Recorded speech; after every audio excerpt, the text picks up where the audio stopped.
This is May 27th, 2021 in Taiwan. In New York City, where Greg Otten is May 26th. This is a series of videos I'm making about people, creative, artistic people who have influenced me and encouraged me. And I've known Greg Otten many, many years. We worked together, and then he was a member of my dream group many years, and he led the dream group when I left and came to Taiwan. And so I just like to introduce Greg Otten, a pianist, or an accomplished pianist, a PhD, and he's going to take it from here. Okay, Greg. Hey, Bill, thanks so much for asking me to do this. I'm honored. And you and I met back in the mid 80s at an office job. It was like our day job while we were both pursuing artistic careers. And we've just maintained a fast friendship since then. And it's just blossomed into a wonderful relationship. And I'm so glad that I know you. My history as a pianist, I went all the way through bachelor's, master's, doctorate. And I worked at a university in the 1990s, as staff accompanist and teaching private and group piano. And then in the 2000s, I moved back to New York and fell away from music for a while. And so Bill asking me to do things like this is so meaningful to me because it reconnects me with my music in a profound way. And I actually, I'm going to play a piece called Impromptu by Franz Schubert, Impromptu, Opus 90, number 3 in G flat major. That's the title. And my history with that piece is that I learned it when I was like a senior in high school with a wonderful artist teacher named Harold Zabrak. And I remember speaking about wanting to play something in church. I used to play interludes during church services at the church where I grew up. And he commented how this would be a great piece for a church. It kind of, it's very melodic, but it has a profound spiritual flavor to it, some wonderful, beautiful harmonies. And so I always remembered that remark, and I've grown with the piece ever since then. So I also am part of something called Mankind Project, and that is a men's organization having to do with developing integrity, accountability, personal responsibility. And we do processes called guts work or carpet work. And a few weeks ago, I did a process with one of the leaders in the community in my Monday night men's group. And I said, you know, I have this opportunity with my friend Bill to do this. And I'm nervous about it because I haven't done this sort of thing in a while.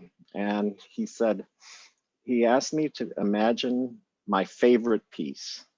And for some reason, this particular piece, it's certainly one of my favorites, came to mind. And I sort of fingered it in the air, played through the piece in the group. And that's when I emailed Bill and I said, I want to do this. And so again, I'm really grateful for the opportunity to play for anyone who cares to listen. And so here we are, Schubert Impromptu in G flat.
Wow. That was great, Greg. Thank you, Bill. Thank you so much for letting me do this. And I hope whoever watches enjoys it. I wrote a I few really words of appreciate how it affected me. You know, I'm completely illiterate musically, but do you want me to read you the sentence? I wrote? Sure, please. Because it touched me. There was something special about this piece. I just wrote a slow and simmering start that catches and increasingly captivates, pulling one into such a delightful melodic landscape filled with unsuspected thrills. The whole piece is redolent of an almost, but not entirely unconscious enthusiasm and fascination. Wow, that's beautiful, Bill. And you have the intuition. Don't say you're illiterate. You just have an intuitive understanding of music. Well, thank you. Thank you, Greg. Music is both thinking and feeling. That's my favorite quote from Goethe. I think and feel at the same time and am enraptured thereby. And you feel it. You feel it. This is beautiful. It's both thinking and feeling. That's Goethe? He wrote it in a letter to somebody. Yeah, and it just struck me. I put it on Facebook. That's my favorite quote on Facebook. It's a beautiful quote. Yeah. He's talking about, actually, he's talking about setting art songs, poetry to music. So you've got the poetry, which is language, set to music, which is tone painting, if you will. So this is pure music, what I played, but it evokes, obviously it evoked something in you in terms of language. And you expressed it beautifully because you're a great writer. That's Bill's craft. Well, Greg, do you want to say something more before we cut off? No, just thank you so much for this opportunity. It's just a wonderful experience and I really appreciate it. Let me ask you one final thing I should have asked you before. Greg, do you have a channel Sure. on YouTube where I could include this? No, but maybe you'll show me how to get one sometime. Okay, so let me end this and I'll talk to you again on the other side, okay? Sounds good. All right. Thank you so much, Greg Okay. Otten. You're welcome. All right.